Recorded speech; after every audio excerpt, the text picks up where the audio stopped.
Okay, so like I said, we're going to cover these targets that I just wrote out on the board.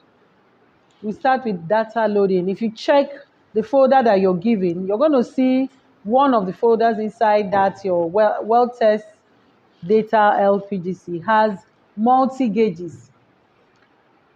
I was looking for the page in your material where we have it that is a must. There are some, we like to say, required information that you must have handy before you start any well test analysis. So one of those things, I'll get it is in the slide. I'll get it in the course of the teaching. I'm going to get it is there. One of it is that you must have minimum of 2 gauges, minimum. Anybody, anywhere that gives you an acquired BHP information and gives you just 1 gauge to interpret, please don't interpret. Hello? The essence of the second is just to be able to QC the first. Are you getting it? But sometimes there could be other reasons for acquiring multiple gauges in the well. One of them is if they want to do some investigation. You understand, when maybe there is a leak between your packer and your annular space. Are you getting it? They can decide to put some gauges in the annulus and some in the tubings. There are 2 different passage. But if they do that, it's just to check if there is any form of tubing integrity, or they call it. So it's done. Or if there's interference test, of course, you know that you need more than 1 gauge, is it not? 1 in your active well, like Prince taught you, and 1 in your, what do you call that one? Observation well. So any one at all, any test, whether it's for oil, it's for gas, whatever test you're doing, you must have a minimum of 2 gauges. So don't accept 1 gauge, except you're just playing. Maybe after you have QC'd and you have seen that the gauges are okay, you can decide to maybe use 1 to interpret. It's not any problem. Do you get it? So you must have it. So we're going to see that now. So open to that. We're going straight. I have just this target. Once I'm done, you are okay. You can interpret tests anywhere, anytime. So open that folder that has multiple gauges. So what can you see there? You're seeing some files. Some are your .txt file, your text file, Abi. Sapphire accepts text file. Another file you can accept is, like big database for everything. Nobody carries, you don't carry flash, anything you want, you go straight to the database, source it. So if maybe you're taking your data from the database, you can accept it directly. You understand, in maybe ASCII format, text format, and all that. But sometimes when you have, like, let's say, go to acquire your BHP for you, they come back with the gauges. They've downloaded it. They can download the report into Excel files. You will need to convert that Excel file to a text file. How many of us by now don't know how to convert Excel to a text file using tab delimited? We know now. You must have done it in your Petrel and all these other softwares that you have done prior to this time. So you need that. If you have it in Excel, you need to convert it to a text file. Very, very important.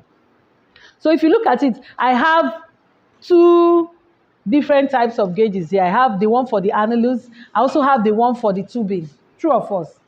Good. So in this case now, why I'm using it is I want you to be able to load 4 gauges for me. By the time you load 1, 2, 3, 4, I know you can load gauges. Are you getting it? We've also had sometimes where people will give you up to 8 gauges. The reason is just for monitoring. The reason is also to observe if there is any leak anywhere. Are you getting it? If there is leak between your annulus and your gauge and your tubings, what will you observe in the pressure? No, that's not what I'm expecting to hear.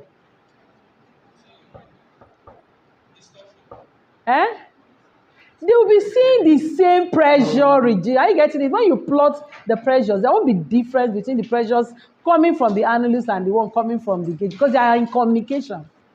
Does it make sense? They are in communication. That is if there is a leak. But if there is no leak, I expect to see one higher than the order because they are two different spaces. Did that make sense? So we're going to load this one now and see if you... So for you to load, first thing first, very important in loading gauges is that you must open all your gauge data. So open Analyst 1. Let me see. If you've done the right thing, you should be able to see this. This is actually a real gauge data, but you cannot come and tell you. That's why we renamed it to place. Are you getting me? For data protection's sake, but you can use it for your trainings. So what do you see in this data? Apart from seeing your clients, your field, your well, and the reservoir, what else do you see? The date, Abby? The time, Abby? Pressure, temperature. So even if they are scattered, it doesn't matter. You know how a text file works. As far as you have done the columns in a way that everything is being separated by a tab, it will respect it. It will know that after date, the next thing it should be seeing is what? The time after I saw. So now I needed to do the most important thing that you should do. Write out the date.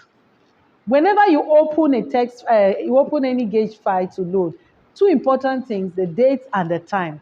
Please write out the time. Who can check for me? What's the date here? 2016, good. And then the time, what is the time? What kind of time format is this? It's like 24 hours time format is time of the day. So that is it. So the temperature, I don't need temperature and pressure. Just give me date and time. That's all I need from you, date and time. Is that captured?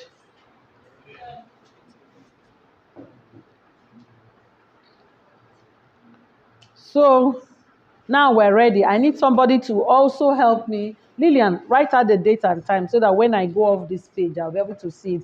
Now launch your Sapphire. After opening your file, the next thing is to launch your...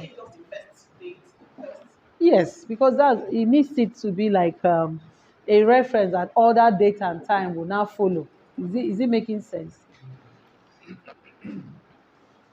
So launch your Sapphire.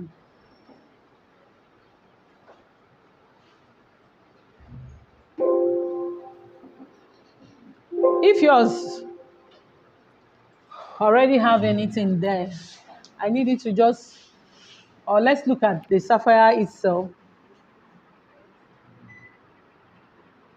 Hello. This software is one of the user-friendly softwares I've seen. You know why? Any software that interface allows you to move from one end to the other is user-friendly, you understand? It's like a wizard that they've already incorporated into the... You know that if you don't finish this, you don't move to this one, you don't move to that one. You get? So such softwares are user-friendly, and this Sapphire is one of them. So we're familiar, and any software that tries to bring in your Microsoft-based kind of application is okay, because we're familiar with File. The same thing File does for you in your normal Microsoft is what you see here. In your File, you have New, Abi, when you want to open a new document. You have Open, when you have a document that is already stored. True or false? Then you can save and save as, if you want to save it for the first time, and all that, you can print, you can preview. Same thing here. So there is nothing here that is a big deal. Same thing like when you open your documents in Microsoft, you see your recently opened what? Hello? You see your recently opened files. In case you don't want to go through all those long routes, you just pick it there. So the next thing you see is what? Edit. You can see things like copy. In case you have an object you want to copy from, you can just copy using this command. Same way. Then you have action. Your actions are like the things you also see in your Sapphire, models. So in this, you have your key AQC, you have your rates, you have interpretations, you have more tools. And then you have some quick outputs. With View, when you talk about View in your normal Microsoft, it's just how you play around with your object, is it not? How you play around with your data if you want to enlarge them, zoom it in or zoom out. The web is to help you or enable you access your database, like I said before. If you're working for a company that you need to access your database, maybe it's stored in one cloud or one thing or the other. So that's where the web. Then the window is just like you have in your Petrel. You know what window does for you in Petrel? It helps you to arrange your objects. Abi, you cascade them. You can tie them horizontally. You can tie them vertically. You understand? So that's what the window helps you to do. In case you open too many things and all that. So now if you want to open a new file, you can just use this blank document, just like you have it in normal Microsoft. Is anybody familiar with this blank document?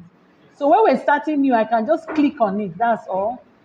Open, save, everything you have there. Then you see some icons that enable you to come back to see the information you have entered in the well test before now. Then key are these three icons here. Can anybody see these three icons? One is gray in color, the other one is blue, and this one is, so they all stand for different softwares that you can find in the Ecrin software. Kappa is the company. Hello? Kappa is the company. Yeah? And then Ecrin is the software, but it has other modules under it. So one of the modules under Ecrin is the Sapphire we want to learn today. Are you getting it? But this first one, I think the name of this one is Diamonds. Are you seeing it? So I clicked on it. You can see it's called Diamonds. See it there.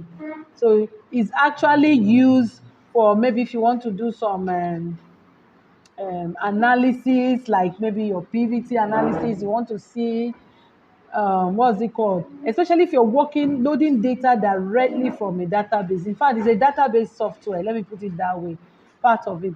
And then the blue one is the one that matters to us. The blue, you see, as I clicked, it brought out what this person has done last. But I wanted it to be an empty space. Okay, so it's actually your Sapphire. The blue is your Sapphire. Then we have this one, Topaz. Who has heard of rate transient analysis? Just like we're going to be doing pressure transient analysis, there is also rate transient analysis where you can use just your rate to do your evaluation like we're doing now. But we prefer using the pressure. Are you getting it? So, but if you work in US, you find yourself working as a subsurface person in the US tomorrow, you're going to be doing more of rate transient analysis. Hello, that's what they use more. But we use pressure. So you know that Topaz is for that. They are all softwares under this. Now you can also use it to do things like your interpretation, like what do you call your IPRO interpretation, like what you did in Prosper. You've done Prosper, right? Okay, you've not done any of those ones. Okay, so let me leave it there. So every other thing you're going to get to be familiar with. The only thing I didn't talk about here is setting. If you go to setting, there are so many. No, not this setting. Not this setting. The setting for your Sapphire. Let me see if it's active here. Trying to get the in your setting, yeah, in your action. If you click on setting,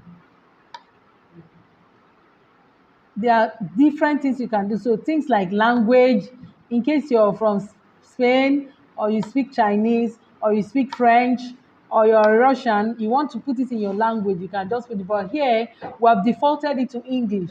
So that's to tell you that it is friendly. It is actually user friendly. So there are different modules. You can see in this, your Ecrin, all three modules I mentioned are active. That's why you see them on. That means I can work on any of them if I have need for it. Do you get? Can you see it's toggled on? Hello? You see it is toggled on, showing that the Sapphire, the Topaz, and the Diamonds are all active. So that's for model. Then licenses and all that, it just tells you that these are the licenses you have paid for. So still setting, you can just take your time. I don't want it to take our time. I just wanted to talk about it a little. You can see things like settings for the interface. Here you saw bitmap, Kappa bitmap, Abby. Kappa bitmap is default because if we go out from here, I will show you. This is their symbol. You can see bitmap is like a wallpaper. You know that you can put a wallpaper behind your document that it doesn't affect what you're writing or what you're doing, but it's there. You understand? So let's say now you want to do this work for your company and you don't want to use Kappa wallpaper. You want to use your company logo like this. You must have saved it in a JPEG file or any of these image files, PNG, any of them, and then you bring it in. That's what will be at the background of all your reports and the things you'll be doing. It doesn't make sense. So it's just to come here and import it. If you don't want to, you can see there's a provision for it. You can decide to use other ones. You see, did you see bitmap from file? That means you've saved it somewhere. You can bring it in. Okay. So background color. Our background color looks like it's white or ash. If you don't want it, you can change the background color. But I think what we have is okay. I'm just showing you. These are aesthetic. It's not the work. Hello. You want to have something that is visually appealing to anybody that looks at your outputs. Do you understand? So you can decide to color. And the ladies are good at this. They have different colors they can put on their lips. True or false? Okay. So you can change. You can see background color, text color, all this. Anyone you want. If you click on all the radio buttons there, you see different colors. You can change it. But why worry yourself over all those things? So these are also other commands and other things you can change. So let's leave all this interface thing. So you can go back on your own and just look at, what are the things that I can actually set. Of all of them, I think things like maybe your PVT is very key. Let's say, what do you call it? Let's say Sapphire already have colors for your gauges. Like you're going to load plenty gauges now, you're going to see that each of them will pick this color. The first color that will be picked will be this green, gauge 1. The second will be this. Are you seeing it? The third, just like that, it will follow this. But if you also want to change the colors, you can change. Then you have things like your phases. You know, each company differs. The NUPRC symbol is different. Akitiba, am I right? I think they use green for, no, they use red for oil and green for gas. That's what NUPRC is using. So it depends on your company preference. You can change the color so that when you output anything, it will represent what they know. Okay, so all these ones are things you can just work on. These are color thing. But the one I wanted to check is PVT itself. Let me see. Is it not PVT I picked the last time? Okay. So all this one is just decimal places. You can just set your decimal places. Say, I want it to be this. When we get to PVT in our next lesson, I'll show you how to change, go to setting and also change all your default. Let me see, I'm supposed to have that. Okay, this is what I wanted. So now in the PVT now, there are default, what do you call it now? Correlations for your PVT. Is it making sense? Which maybe out of experience, you know which one is better for your oil, your kind of oil, you know which one is better for your gas and all that. So you can see here, by default, they have told you that if you want to do anything on Z factor, they use DroneChook, but there are other, will I call it other correlations that are there. You see Hall and Yebro, you see Bex and Bree, you see Standing and all that. So you can choose any one. Then for your MUG, what's MUG now? Hello, what's MUG? Mu is viscosity. So when you see G stands for gas. They just wanted to represent it. So there are so many of them. You can pick any one that you want. Hello? So for oil, the same thing. You can see for your RS and your PB, there are different correlation, but you can say, this is the one I want. I don't want standing, I want Glazo, I want any. Are you getting it? Depending on what you must have known concerning your fluid. You just don't pick anyhow, or you can also query and ask questions about what works for Niger Delta. Are you getting it? Niger Delta fluids. So that can enable you or guide you to doing all this. But this is only necessary most times when you don't have PVT data, when you want to use correlation to generate it. I hope we were taught in PVT class. Who did PVT for us? I told you, um, if you have your hard data from the lab, it's better than correlation, because even when you do correlation, we use the hard data from the lab to do what? To QC it. Is it making sense? So where I have it, I don't need all this correlation. But where I don't have it, and I have what we call in situ parameters. Those in situ parameters enable you to be able to generate the rest. Key are things you can measure while you're producing, like your API can measure it there, Abi. While you're producing on hourly basis, they take samples from your well. So you can be able to like check the API. You can also check, what can you check again? Gas oil ratio, Abi? You know your rate, you can get your rate. So with those two and your pressure and temperature, you'll be able to generate almost all of these fluid parameters. Is it making sense? So these are easily gotten data from the field. So having done this little introduction about this, so let's go. The first thing I want you to do, if your own is open, make sure that it is this your blue that is highlighted. You're not in diamonds, you're not in topaz. Hello? This is the software we're using, Sapphire. Make sure that is what is active.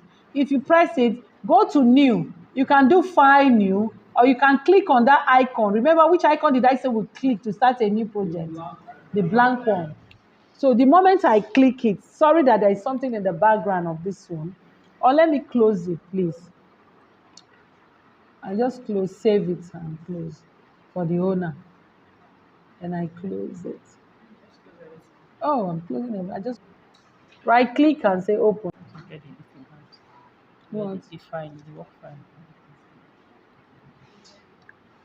If your Sapphire is up, make sure you open your folder. Just open and keep. Open the very folder we're working with. Let it stay open so that it will be easy for you to navigate. So I am here now, new. So once I click new,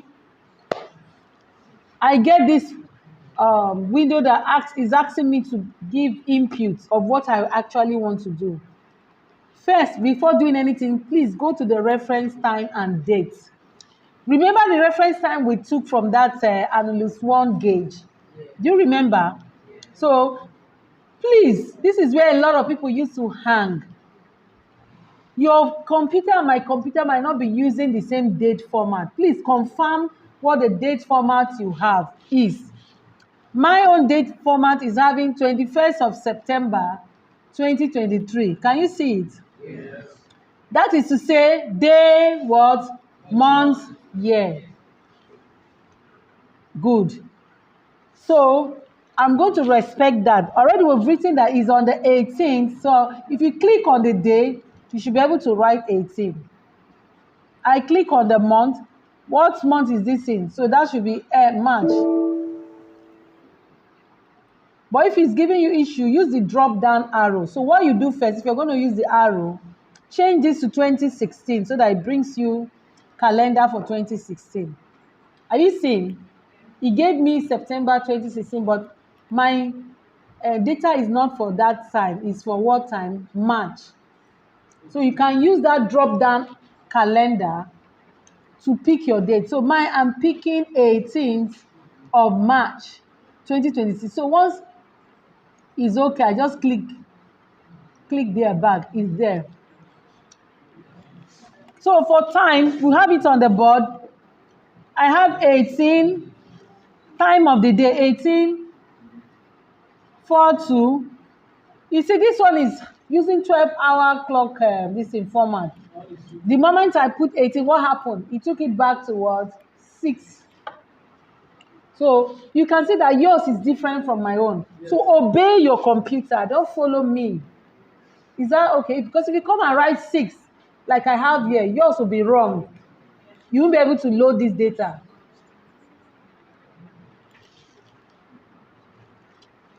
Okay, if you've done that, good. I like doing that first. You now look at, he's asking you what kind of test are you doing? A standard test is a single test. Any type of single test is a standard test. But when you're doing multi-well tests, like your interference, is no more standard test. Are you getting it? So for us now, this data is like standard test. We're not really going into details here because this is not for interpretation. In the next one, I will take time to talk about it. Then your well radius. Where can you see well radius in your field or your field information? Where can you get it from?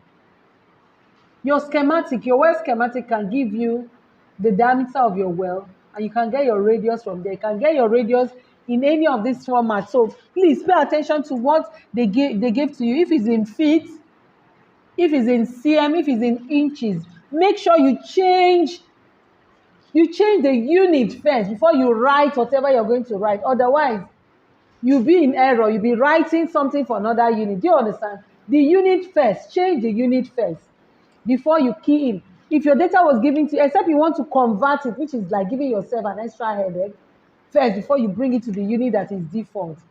If you know that your default data is not in field, change to what you have, and then you start. Who knows what pay zone is? What is a pay zone? Yes, the reservoir units that is available for you to produce. All your sand are not reservoir sands. From the little geology you've done, you have different types of fishes. You have shelly sand, you have what do you call it? Different type of environments. You have your fluvial, you have your, what do you call them? Geologists help me now, and they all give you different types of sand. So you have to know what your pay zone is. What do you represent pay zone in your material balance you did with Prince? What's your pay zone? I mean the symbol for pay zone. H, small h. Please bear in mind, small h. So I'm leaving everything default because we are not doing any analysis. If you're doing analysis for a particular well, you must collect all the information that makes up that well and reservoir. Are you getting me? Good. Okay. So once you've gotten that, the porosity, of course, this is a tight sand for you to have 0.1, right? This is not typical of a Niger Delta porosity value.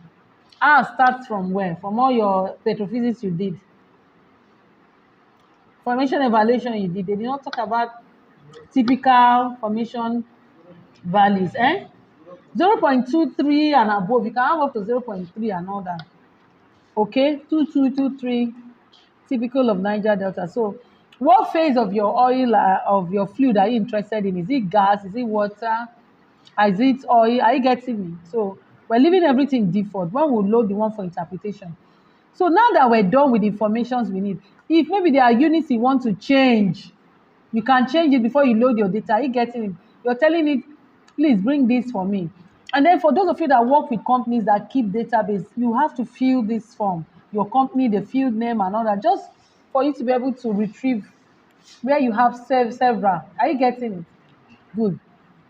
So let's go back to our main option. If you're done with this, just do next. I did not change anything yet. The only thing I changed was time and date. To be able to load any gauge anytime, time and date. So next. So when you click next, we won't touch this for now. You see the PVT information from all that we did in class. You can see that you cannot talk about flow without talking about the fluid property. Is it possible? Because viscosity has a long impact. It has a high impact on your mobility of your fluid. So fluid properties are key. So that's why you must enter them. If you have them, you have all this thing from a PVT report, you just put it, your BO, your viscosity, your total compressibility and all that, you put it. So we're not after that. We're not, when we're doing interpretation, we put them. So the next one is create. Once you say create, you will see it takes you to what you should do next. But when you're loading gauges, please just go back and click on KAQC data. Are you there? Go back, click on KAQC. So in KAQC, what do you see? What's the first thing that is active there? Load. You can see every other thing is graded out. That's why it said Sapphire is a user-friendly software. It tells you load the gauge first before you can do anything.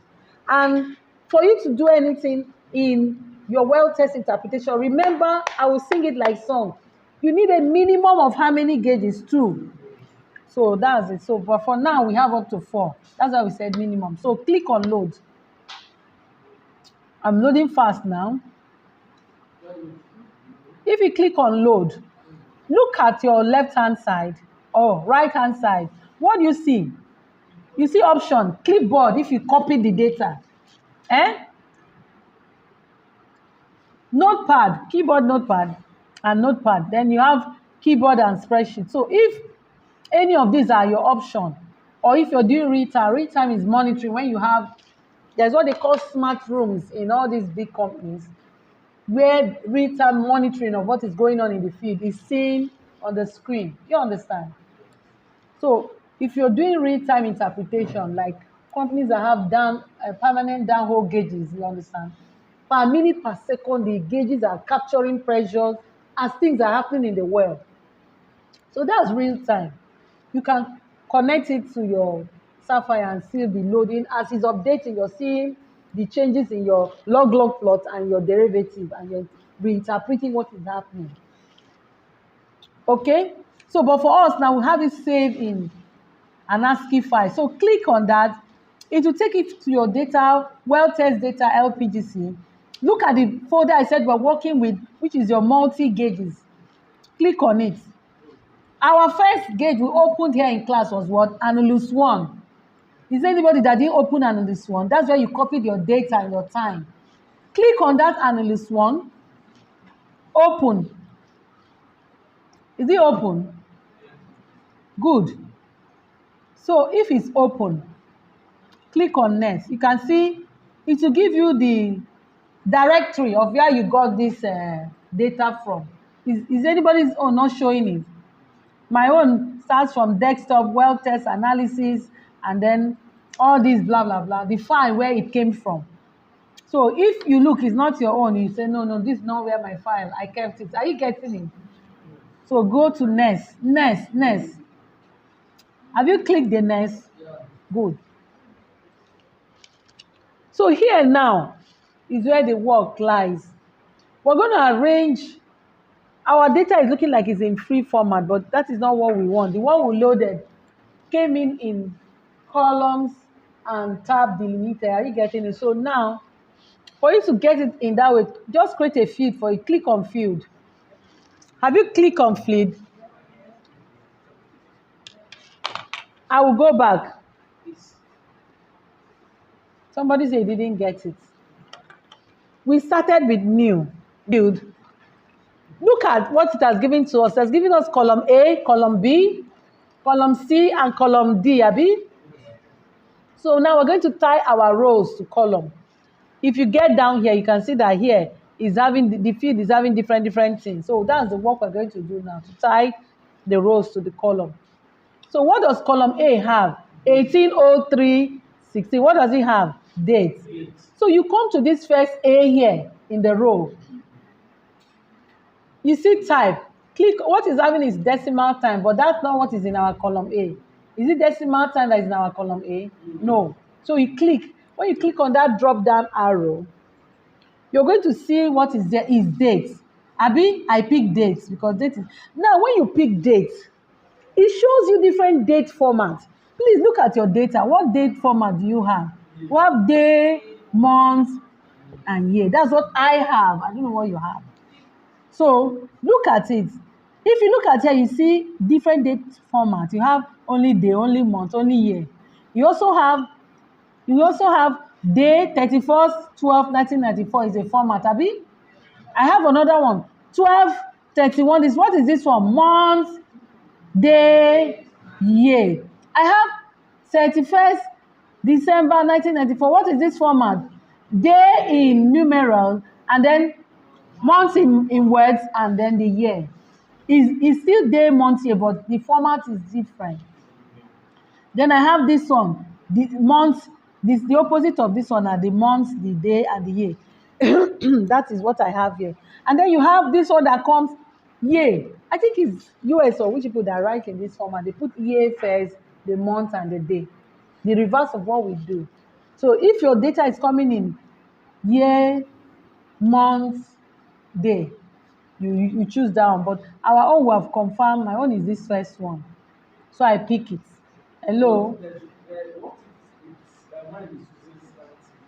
But you will see what is inside.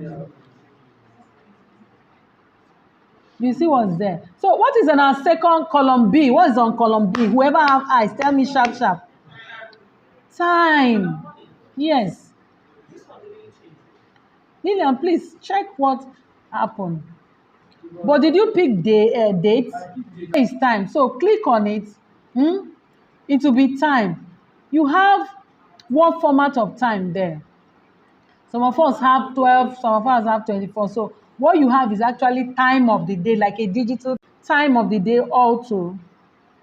That's what you will see there. Hello? So column C, what's in column C?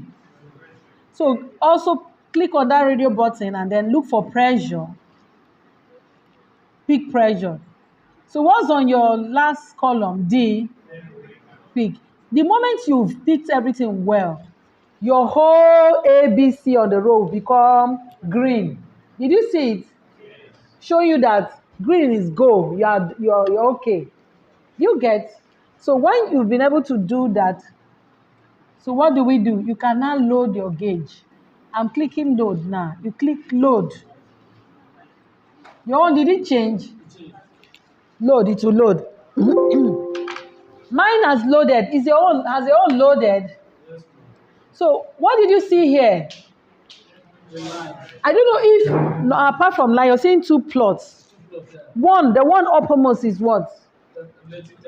The one below it was pressure. Your gauges, almost all the gauges are like packaged to be able to acquire both temperature and pressure data. Did it make sense? So when you output it, it's what the gauge has that is going to be outputted. So it has given you both the temperature and some people also need that temperature information. So what can you see? Can somebody tell me anything you can see here? You know, we're in the world of data analysis. What can you see from this temperature plot and the pressure plot? Cool, that there is a relationship between formation temperature and formation pressure. But we're told that the temperature of the user is You see? It's isothermal. If you found it at 205, it's 205, except you're doing injection. It's relative to what the pressure. What we're saying is that when you find a reservoir at maybe 120 degree Fahrenheit, you will not get a pressure as high as they are relative to each other. Do you get it? Not that it's changing. This is just formation that is showing you what's happened. It's a profile from up down. Okay? So you can see that they say it's tied together. But let me warn you, we are not interested in temperature analysis. You see what I came for? It's pressure. So most times, once you load, please be mindful to go and click on this guy, pressure. Are you seeing the hand here? Yes, sir. So that it will be what to be active. Otherwise, you would have wasted all your time interpreting temperature gradient. Am I making sense? Yes, ma'am. So now I've loaded the first one. Load the second one. When you click load, now it takes you here. ASCII. Load the Analyst 2 now. Open. Next. You see, there is a problem. And if I teach you with that, allow you to see that sometimes you run into problem loading this thing. It will not make sense. Abi? What do you see now? Instead of this thing to be well aligned, by seeing client, LPGC and all that, you want to pick the headings. So which is going to be a problem for us. So So because it has done that, I'm going to show you how you can wriggle out of this kind of problem when you find it. The earlier time, pick that one first. I don't know if you understand me. One is earlier than the rest. Pick the earlier one, then the other subsequent ones can now load on it. Is it making sense? So to answer that your question, you can open all your gauge data. Okay, so when you're here, load. Once you come to load the next one, it's not going to take you back to the beginning. Just load. But I was just trying to, I allow this problem so that people can see that sometimes you will come here and what you expected to see is not there. Because by right, when you load the first gauge, the second one loads automatically. Because you've already set the format it should follow. But in this case now, we can't load this one. Everything is red. So what do I do? What you will do when you find yourself in this kind of red situation for the second gauge or subsequent gauges, you can click on the free format and see if it goes off. If you don't want to use it, it's going to worry you. Come back to field and then check this very first one, which is the client. Make it undefined. Make it undefined. It is still going to lap with what was in A in the first one so that you pick what you had there. Have you seen it? I click undefined on that first one because of the red. I allowed this. I would have turned it the other way, started from the 2B. You won't see this issue. So now go to the next one. Has the next one aligned? What is there is supposed to be time of the day. True or false? It has aligned, Abby. Pressure was supposed to be what? The C, Abby. And the D was this. So everything is okay now. Because it's all green. This is how it was supposed to appear. The only guy that gave us issue, we just left him undefined. So that you pick the first format from the other data. So you do load. You see, what did it tell us? There's a time issue. Yeah, that's why. So if I'd gone maybe through the 2B, I should be able to get this. So, but not to worry. Just apply to all. If you cancel it, will remove everything. Just click apply to all. It will load it. The second gauge has been loaded. So I will not talk. You now load the third and the fourth. The third and fourth is going to be 2B1 and 2B what? 2. Load it.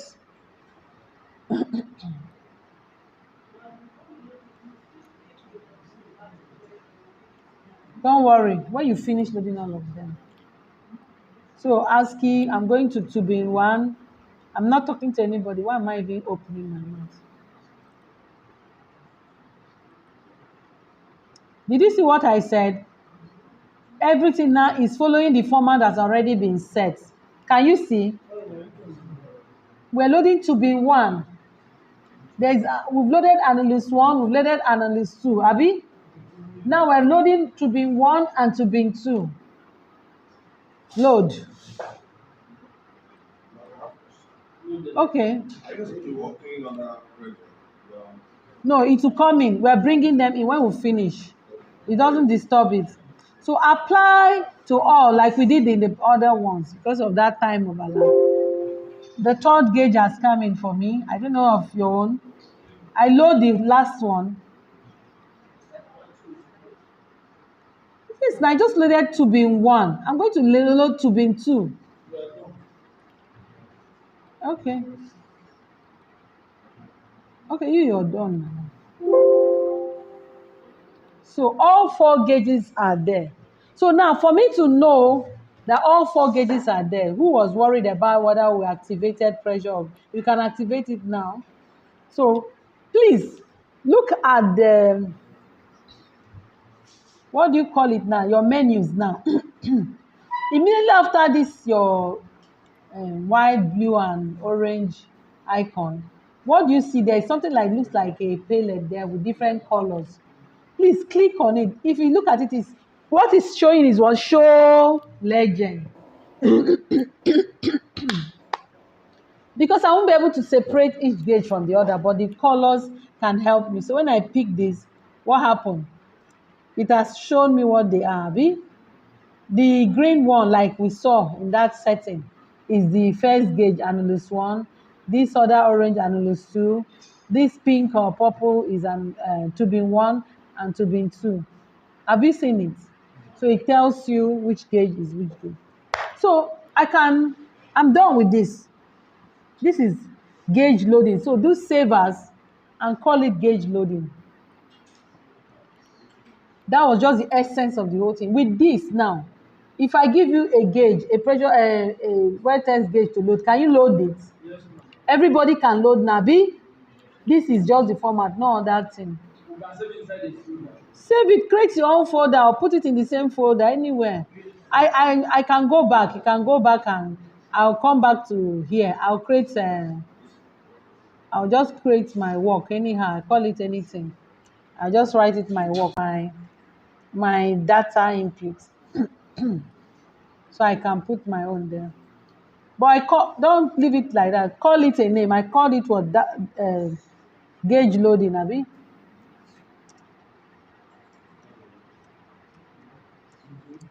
That's what I called my own. Gauge loading. So we're